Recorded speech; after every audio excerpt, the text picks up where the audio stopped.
jours heureux, il ne reste pas les couleurs de la nuit. Mais à printemps, l'avenir efface le passé quand l'espoir vit. À Paris, c'est la nuit. À Paris, au château, à toute heure une ave.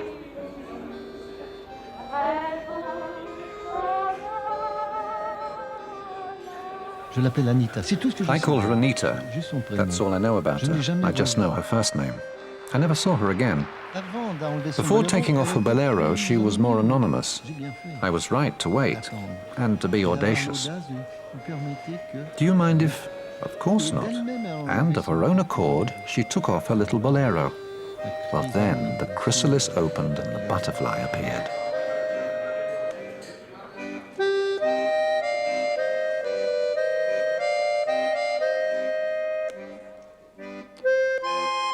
Robert Doisneau, simply Doisneau.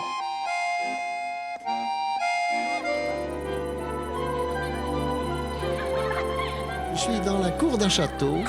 I'm in the courtyard of a chateau, and the young girl from the chateau is playing the piano. Le piano.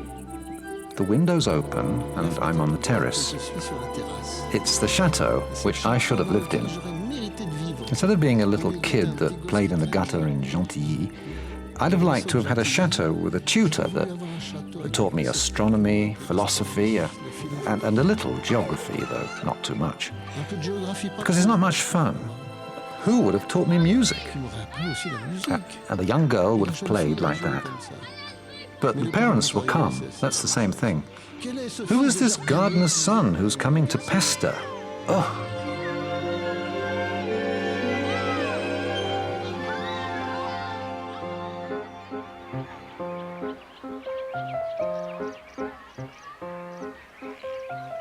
Alors, la photo, pour so moi, photography for me c'était- was, Je sais rien, hein. well, I knew nothing at all about it, you see. Les papiers à l'intérieur. I've got training, reading the instructions inside the boxes of plates, because it was plates. Mais So I had a very practical training that way in the beginning. But I was so shy. I didn't dare photograph people. So I took pictures of street objects, the nozzles on gas pipes, building site lamps. You always start that way, I think. Well, at least at that time. Because to be a photographer at that time was really low. The photographer was a guy who was associated with street vending and fun fairs. au forain.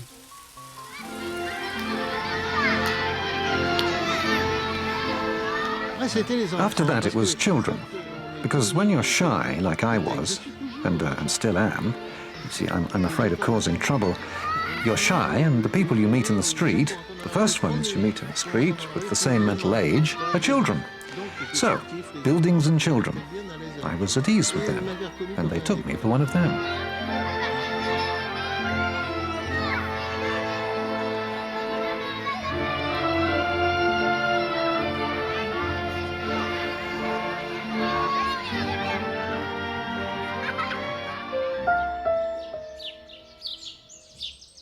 Photographier de loin, c'est toujours la To photograph from a distance is the most obvious shyness, and I didn't like myself for it. I'd have liked to get closer. Get closer. Take photographs up close. Kappa used to say, if your photo isn't any good, it's because you're not close enough. Yes, but that's not quite true, you know. Because sometimes, when you're shy, you put in more decoration, more surroundings, and with time, the surroundings acquire a great deal of importance.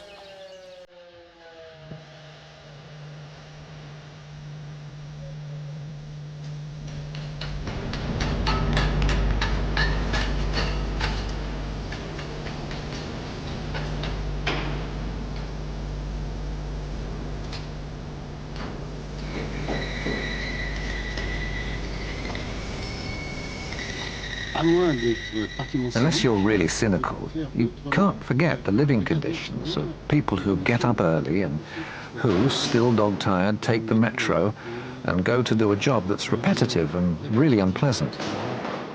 And from there, to want all that to change, well, there's only one step to take. I was at Renault for 5 years.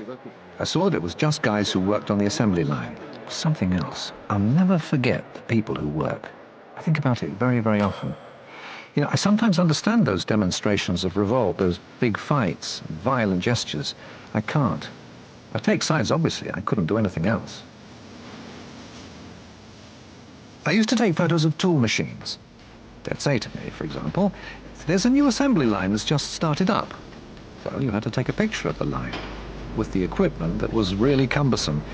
That is, an 18 by 24 box, chassis with glass plates and magnesium lights to light the whole scene. We made huge magnesium flashes, and that excited everybody. And you know, the big reward was to get to do a commercial photo in the Bois de Boulogne with a car. We had some big cars at Renault. The Viva Stella. There were 8 seats, so we'd put 8 typists in it and take mad photos of the waterfall.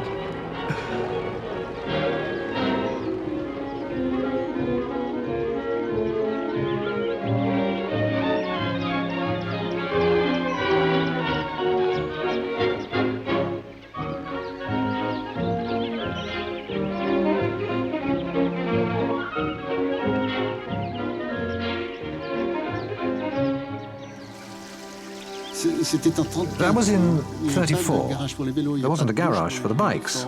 There were no showers for the iron workers, so it was a bit primitive in the factory. You know, I should have done a complete thing on the world of work while I was at Renault. I couldn't do anything but what was happening in the factory at Billancourt. 30,000 workers, you see. There was already a choice to be made. But I should also have done some work on the conditions of life in the big steel works and in the mines, the fishermen, all of that. Train drivers, for example, whom I knew afterwards. Each time I touched on the subject, but never in depth, spending several days or several weeks with these people. I just couldn't do it. Because you see, you have to have the means to do it. And you've got to accept paid work to feed your family. But then maybe I just didn't have the self-discipline or the method or the organization to succeed in this kind of work.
You know, things like that.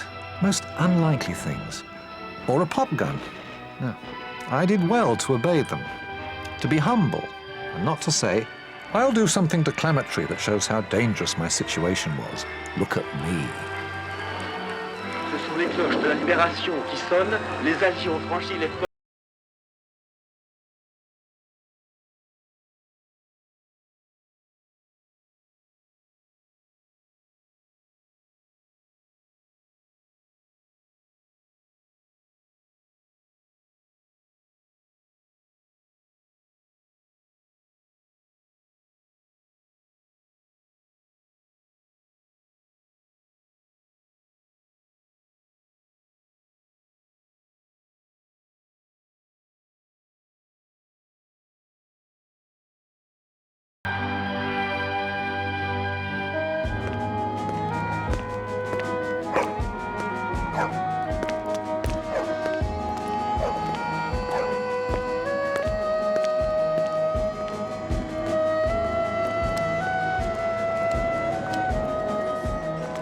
La rue, je l'avais connue The étant street. enfant. Hein, As a child, I knew it well in Jeudy. Les bandes. The gangs. There were already gangs of kids, and I was in them.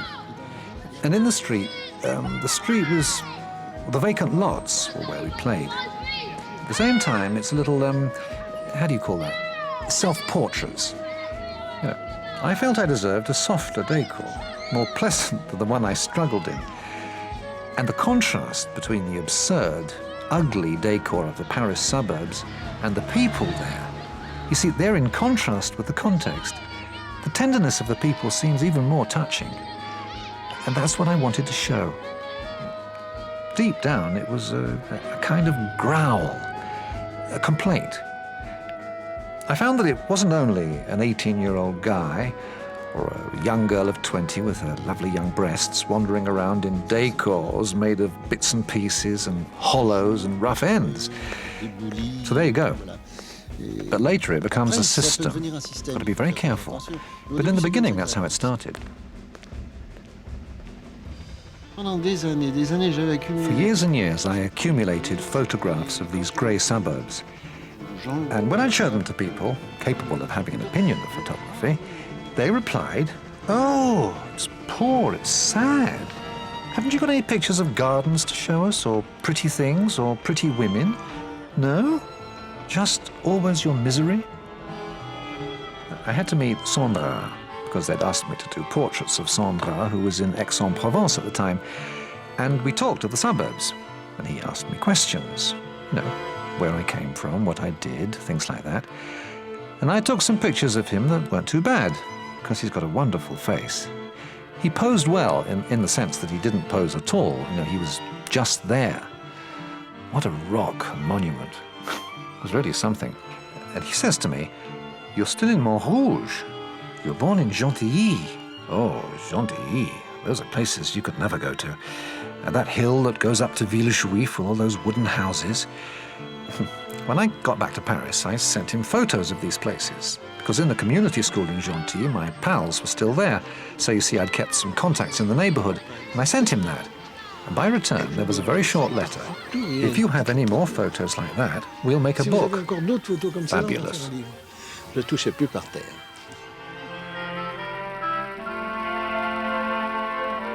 Je veux pas faire du narcissisme, me replonger dans. I don't want to seem vain looking back at these images, because now, with time, they're by someone else. I got the impression that it's someone else who's lost his youth. And there they are. I look at them, and they still remind me of the first meeting with him, and how he guided me to complete the few photos that I'd shown him. He used to send me rather short letters saying, "There's still something missing, Doisneau, old boy. The suburbanites in their train in the morning are missing. The view of Billancourt from the sidings in Issy-les-Moulineaux is missing," and so on. You see, I was completing the collection. He knew it really well. He had very clear memories of the suburbs.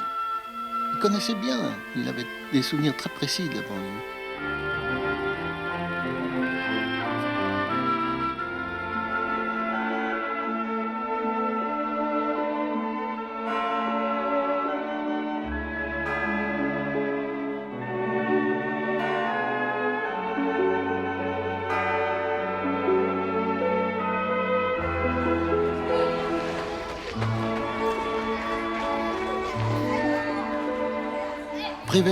Jacques Prévert and Blaise Sandra are my two guardian angels. They're always with me during my solitary walks now. Sometimes when I think of them, I talk out loud. Then people think I'm mad. But they don't know I'm walking around with ghosts. Prévert, he tried to impress me by showing me places in Paris I didn't know. I didn't know the Canal Saint-Martin. Being from the south of Paris, and the suburbs of Paris, the Canal Saint-Martin was downright exotic, and Jacques showed it to me. Wasn't it really something, the Pont de Crimée, with the wheels of the Pont de Crimée, the wheels of fortune, he used to say. It was a wonderful idea. He'd say, "You know the Rue du Dessous des Berges, or the Rue des Cinq Diamants, or Rue whatever it was?" "Yes, but you don't know the place where they roll out the sheets of plywood down at the Bastille," I'd reply to him. So I'd take him there, because there were factories where I'd gone to take photos. And then after that, I knew I had someone who knew how to appreciate things. Then he'd just take over a place, you know, a cafe, just like that. The man radiated. He found things, ideas. He'd talk of a young woman who ran in the street with a coat of fits of laughter. The plays on words. It's always in the poorest areas that the streets have got the prettiest names, he'd say. He's right. La Rue de la Goutte d'Or, Golden Drop Street. Oh, it's magnificent. La Main d'Or, the Golden Hand, it's even more beautiful. La Butte aux Cailles, the Mound of Quails. Why the Mound of Quails? Because the people were called Caille and they owned that land. Well, we're allowed to be a bit crazy, aren't we? I owe Prévert so much, like many others owe him. An élan, something special, a curiosity, a necessary irreverence. Démodé ou pas, s'il ne reste qu'un badaud, je serai celui-là. Rien ne m'empêche d'aller sur le cours Alexandre III, la parole de ça.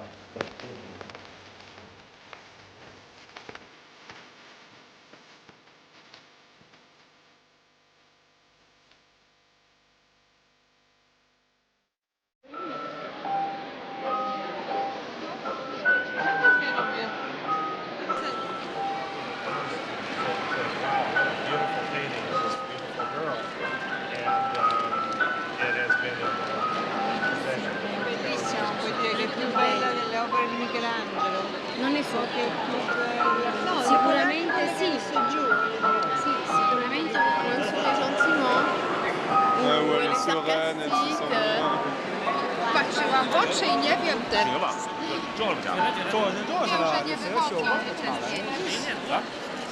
It's the eyes, I think. This is what you give. Because it doesn't matter where you are, it follows you. Yeah. It's so clever, isn't it? This is the story of the Mona Lisa, this famous painting. The Mona Lisa is now a legend. One known through the world. Some people throughout the world only to see it.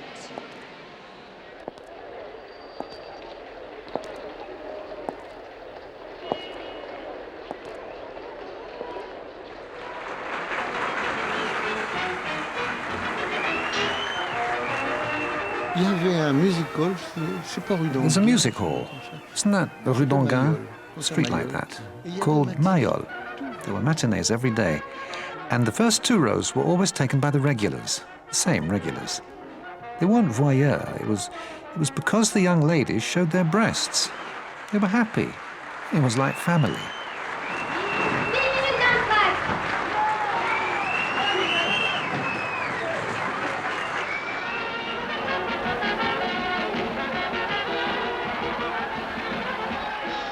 And then, during the intermission, the young creatures came to have a coffee with them, or a drink or something like that. And they went home happy. But there was something very familial about it all. There was contact. It wasn't bad. Took some nice photographs like that.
I have a friend who drove me around Paris by night.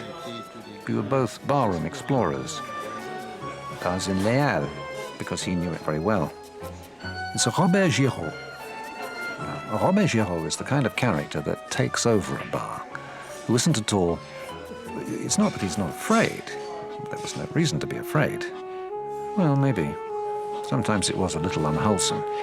But he was really in his element. A fish in water, that's it. So you see, thanks to Robert Giraud, I got to know a whole world of pimps, love nurses, thieves, all kinds of handymen of the night, tattooed and so on. Now, if I hadn't practiced this trade, if I'd done something else, something more respectable, if I'd been a bookkeeper, then I'd never have met Velvet Tongue de Riton or Margot the Crutch. That's for sure.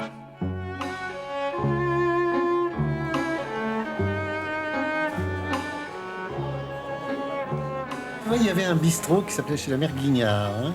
There you see, there was a bistro called Chez la Mère Guignard. At Chez la Mère Guignard, they served wine in beer glasses. It wasn't a very good wine. And you saw this gesture, Giraud could tell you, it's just that the guy soaked up all the wine spilt on the counter with a sponge and then squeezed the sponge into a funnel and filled a bottle with it. Now that's recovering. It was a short circuit, you see.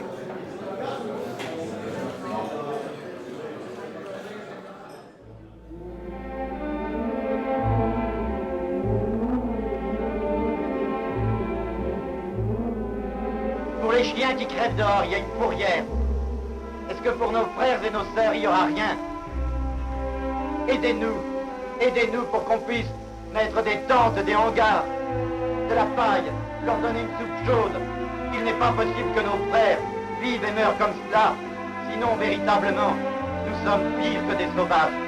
Aidez-nous, et merci du fond du cœur, vous qui pouvez choyer vos petits-enfants.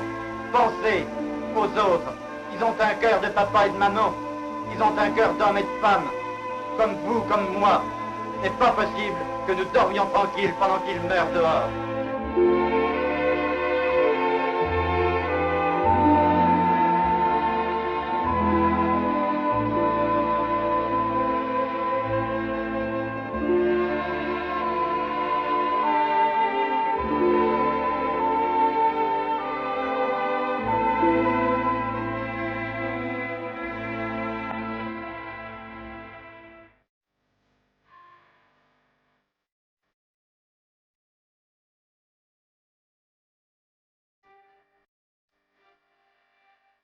This is a story with my friend Giraud, of the tattooed man, the search for the white whale.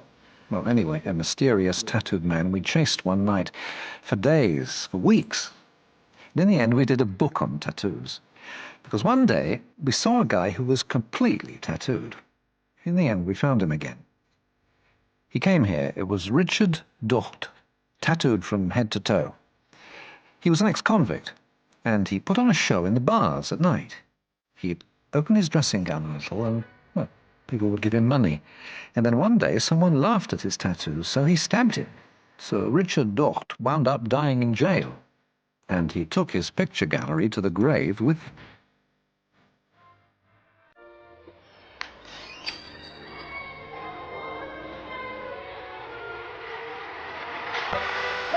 Bonjour.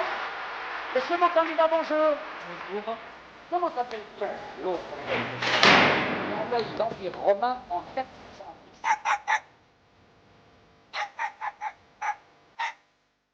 Les Visigoths? Oui, monsieur.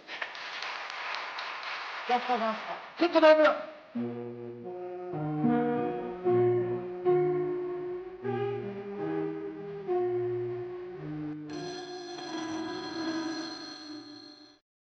C'est moi, cette petite chipie. Elle qui se voit dans mon avis. Ça me touche, là.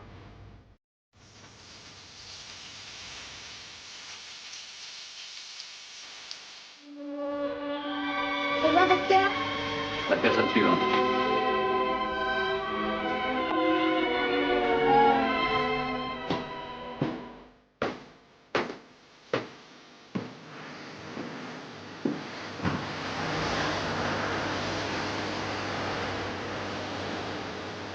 Appelez le papa de dame et de demoiselles.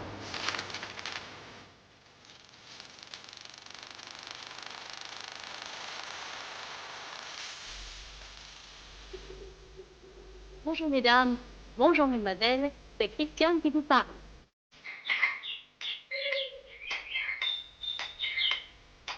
en gauche dans la figure. Jour qui vient d'aller à terre pour la première fois. 4, 5 contre l'arbitre.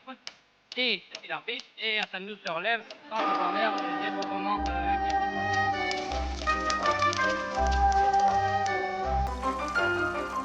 Merci madame, merci monsieur. À demain, si vous le voulez bien.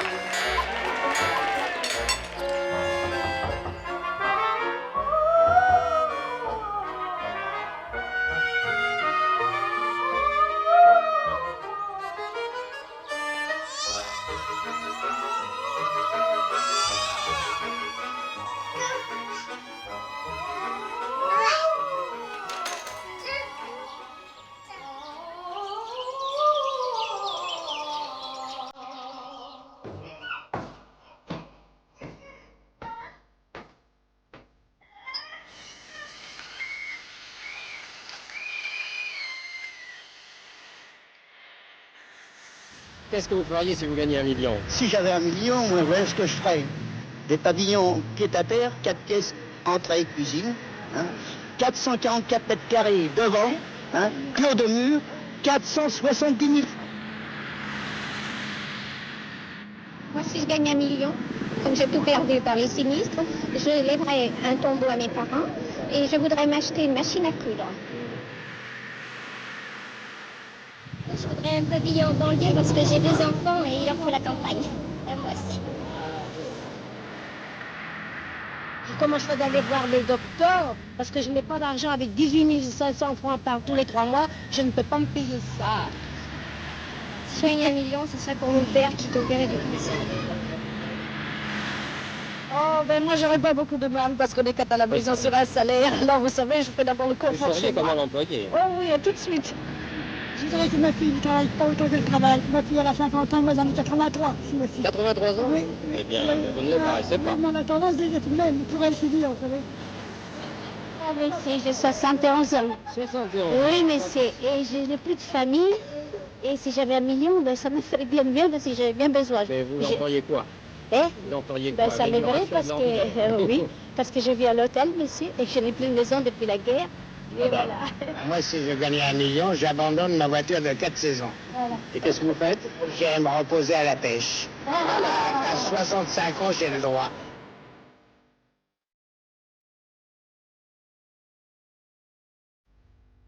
Dans le fond, je fais des autoportraits. Essentially, what I do is self-portraits. If I have a lot of pity, it's because I pity myself. And in the end, I like myself, and I like all these people. And the little moment of happiness that they manage to steal in their lives, why not freeze it?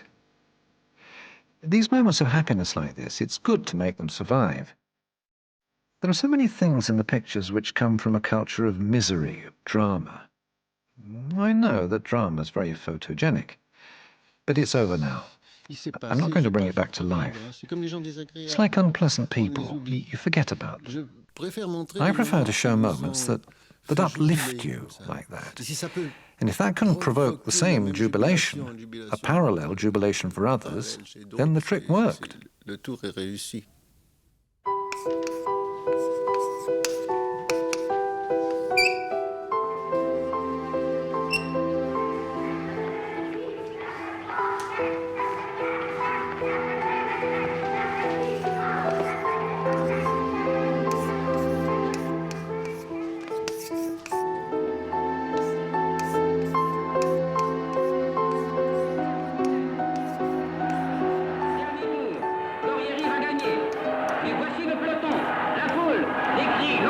Les coureurs, le maillot jaune.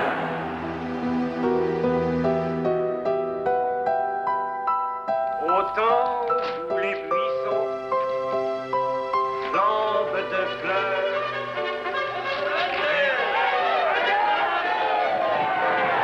déjà, le bout noir de mes longues oreilles.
m'est arrivé plusieurs fois.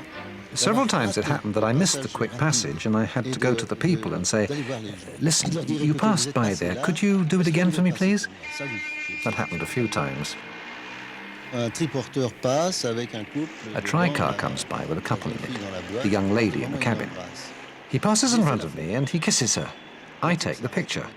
The guy stops and says to me, hey, you didn't photograph us, did you?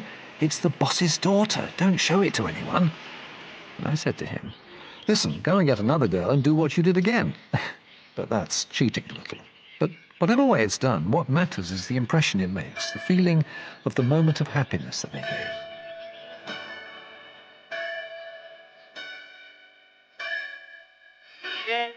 Voulez-vous prendre légitime épouse Brigitte, ici présente, selon le rite de votre mère,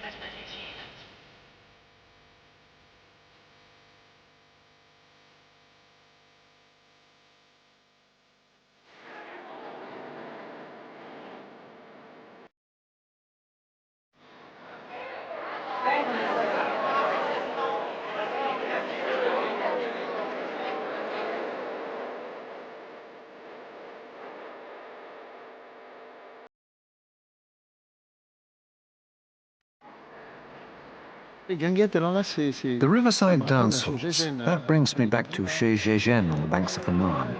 And the balls, not the balls, the Saturday weddings. They were weddings that came by coachload. The people came blowing on tin whistles from Paris to Joinville. And when they came, they were already in fine form. There was the bride, who was already a little worse for wear, and then there was the ball. There was also the rug dance. And because there were 6 or 7 weddings, you lost track of who was with who. So you just kiss every one of them, every bridesmaid of every wedding ball. And I don't know if, taking things to the absurd extreme, I don't know if the husbands really left in the evening with the wives that the mayor had given them. But maybe I'm exaggerating a bit there.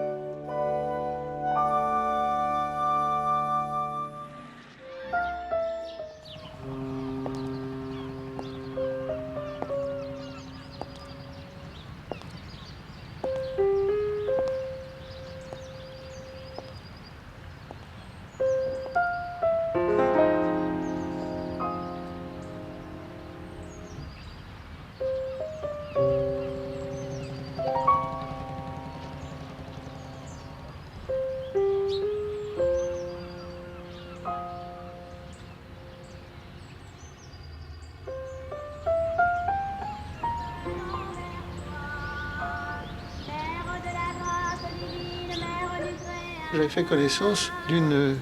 I'd met a very beautiful woman called Pierrette Dorion, and we were in Mouffetard with Berandol. And suddenly I hear a voice saying, "Can we sing in your bar, sir?" "Yes, yes, if you want."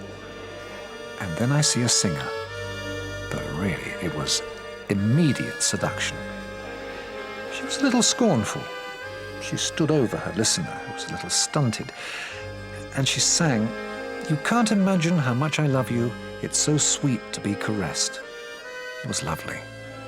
So she finishes the song, and I go over to her and I say, "Would you mind if I took your picture?" "No, no." So, discreetly, I put a little money in the saucer.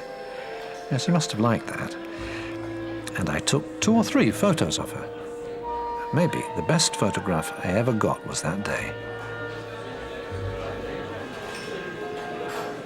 And after that, my friend Jeudy came by and he said, "What do we really have to do? Where do you want to go? Do you want to go to Les Halles? Well, Les Halles is good for us." So we followed him to Les Halles and to the butchers at La Villette. And the butchers, the killers, covered in blood, who wept when she said, "You can't imagine how much I love you." She was fantastically beautiful.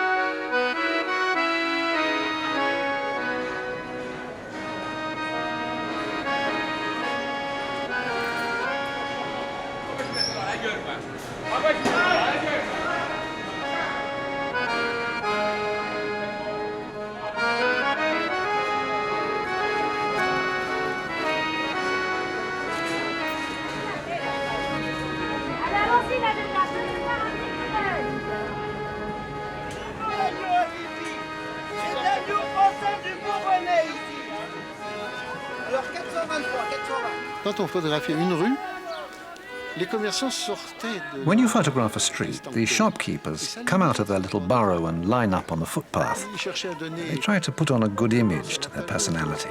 Chest out, legs crossed. It's funny. It's really something else. C'est tout à fait autre chose. Do you know what's changed, I think, all things considered? It's the rhythm. The rhythm. We no longer have the right to loiter, to look. I don't know how to say it, but that great centrifugal force flung them off, my poor pals who hung around listening to the accordion down on the corner. It flung them off to Villeneuve-Saint-Georges, to Rambouillet, to Chartres, wherever.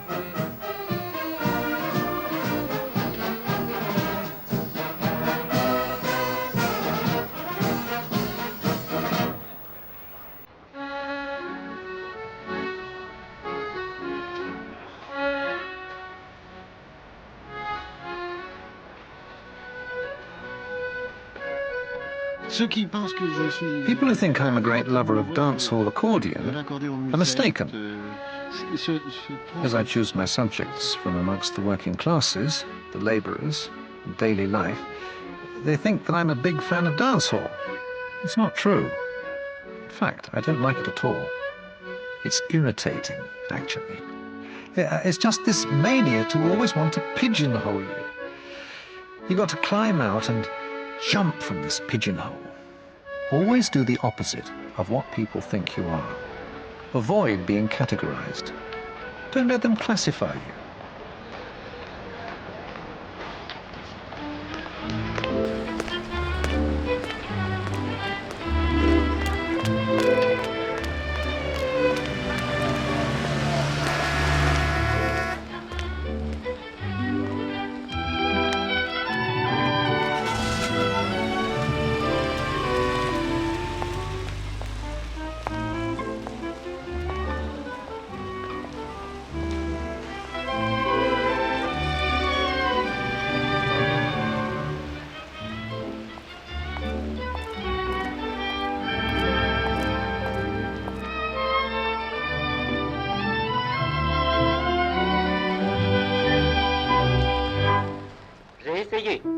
D'exprimer la seule chose qui me tienne à cœur. J'accepte le prix Nobel avec émotion. De la manière dont un enfant reçoit une récompense. C'est trop libre à l'heure actuelle et elle ne peut plus désobéir. On la vit dans l'impossibilité. Ce métier quand même... Still, this job gives you some extraordinary privileges. Under the pretext of doing someone's portrait, you can get really close. You learn something every time. Every time someone invites you, they enrich you by showing you something that you didn't know. And you have to be able to absorb and leave the door open. The camera seems to be pointing towards those suitable things over there. Wait, what does it do? Let's go. We're off. I'm too low. It depends. Let's try. Come on, we're off. There you go. Good. That's not too bad. Let's do another one. Lovely picture. You talk to them, you distract them. Or there's a little trick. Be awkward. Now, I'm not very careful with my equipment, but I'm intentionally awkward. And I say to the man in front of me, who's starting to put on an intellectual's face, this camera doesn't work at all.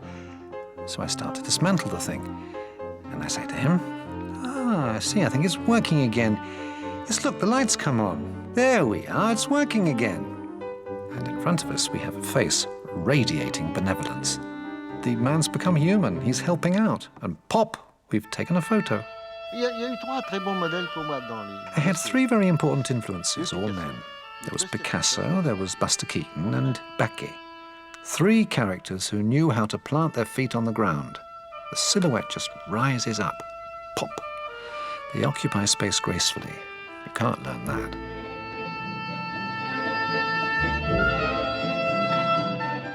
He's a marvelous actor. Marvelous. He occupies space with total grace. On the tablecloth, there were 2 loaves in the form of hands. So he followed my gaze, and he said to me, yes, the baker at Valerie did that. And when I pointed out that there were only 4 fingers, he said, right, I'll call them Picassos then.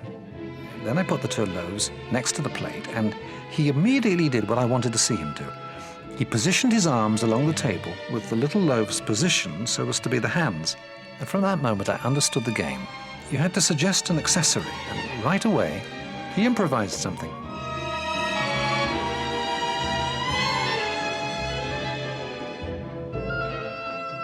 I only stayed 2 days with him, and in 2 days, I had a full supply of photos, maybe 20 different photos of gags like that one. He liked that.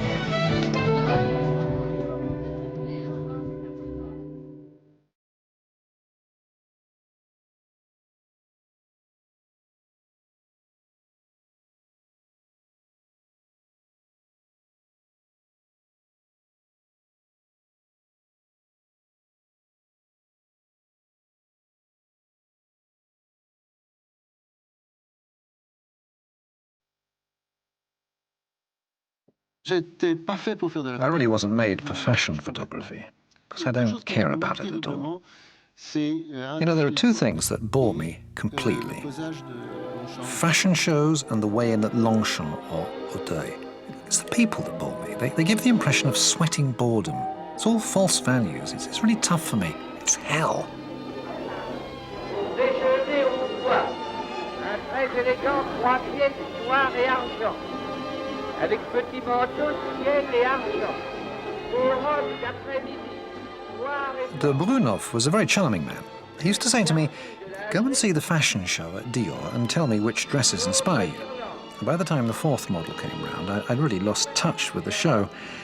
And the next day, Michel de Brunhoff says, which dress then? I said off the top of my head, like I was playing a combination bet, 13, 17, 23, and 34. Pop. And into the studio arrived 13, 17, 23, and 34. I sometimes had the feeling of betraying the choice I'd made in the beginning. And then there's the thing just the same, it's even a duty. It's to play the clown in these situations. That is, you know, to mock this little milieu a bit. This little fairy world of fashion, these sort of mother whiplashes who decide whether a collection's rubbish or sublime. There's no middle ground, you know. Only adjectives are given, only superlatives. What shrews. These women are really ghastly. It's terrifying. It's a world of cruelty, indeed of inelegance, of impropriety. In that case, you have to choose the moment when they're ugly.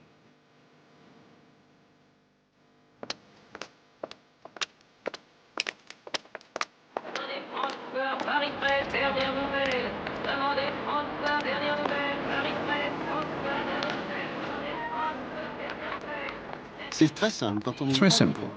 When you're unhappy, you've got troubles, when you're a little desperate, just before loading the gun, it'd be better to sit on the corner of the street and look. Watch for a long time. There are possibilities that introduce themselves to you completely by chance. That's how I get my spirits back. The desire to make images comes to me at night. I wake up in the morning and I want to go. I have a big appetite to record things. You know that in a day of strolling, and I mean from morning till nightfall, with just a little break in a bistro to eat a sandwich, when you've taken 1 or 2 photos during the day, oh, it's crazy.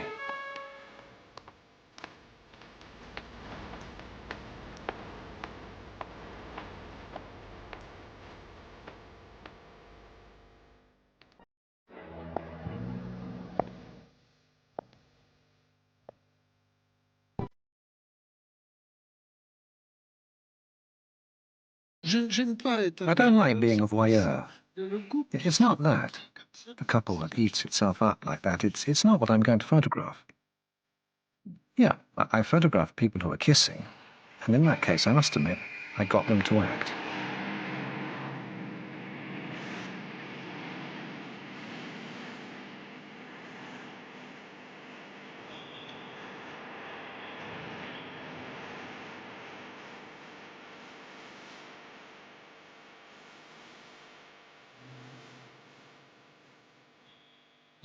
There are a lot of people who claim to have been the lovers of the Hôtel de Ville, but in fact there were only 2 people.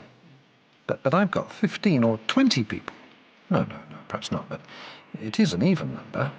At least 8 or 10 claimants. Now that photo worries me a little, because exactly this kind of success shows that, just the same, it's a very, very easy thing. You know, an easy effect. And I wonder why so many people identify themselves with it.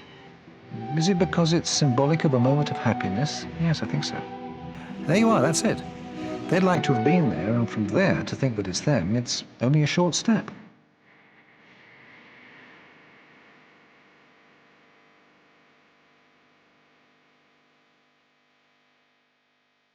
Quand j'arrivais à sortir de Gentilly... When I managed to get out of Gentilly, we'd go to the park Montsouris. But we were very shy with the girls. So sometimes we'd sit with a friend on a bench next to some girls who were sitting there. We didn't dare speak to them. We'd push each other a little so as to bump into them.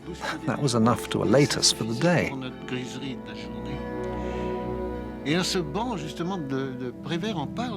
And in fact, Prévert spoke of that bench in a poem called The Garden, which is very short. I find that enormously touching, because it evokes that childhood, that youthfulness, and that discovery of the young girls next to us, but very, very modest. And the text goes a little bit further. Thousands and thousands of years would not suffice to say that little second of eternity when you kissed me. Tu m'as embrassé, je t'ai embrassé, un matin dans la lumière de l'hiver. Or I kissed you one morning in winter light in Parc Montsouris in Paris, on Earth, Earth which is a star. And I like that kind of poem because the more hermetic poems, I just don't understand them. Well, there, it comes from a physical place, small, palpable, and it sends you up there. It's just splendid.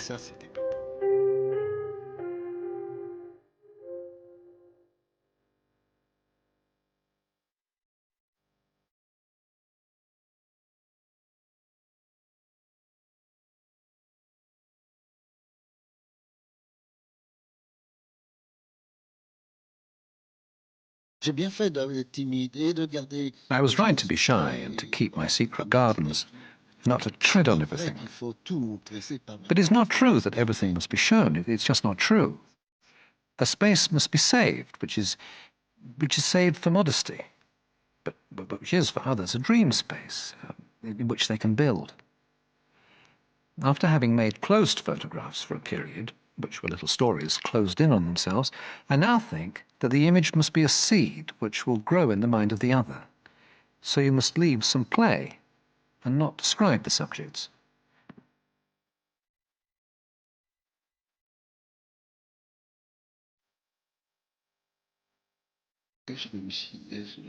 Have I succeeded?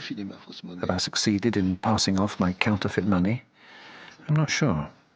But at least I think it's worth more than indifference. You know, I've seen tragic things. For example, old people at the end of a meal, when the table's being cleared, who want to talk about the war, or a story, or some kind of memory. Then everyone gets up to go. And the poor old man stays there. He cannot find anyone to listen to him. Not even a kid who'll hang around to gather bits of cake still on the table. No one listens. So, at least I'm spared that sort of indifference. People listen to me and look at my photos, even my little stories. Will they listen to them? But I was happy to do it.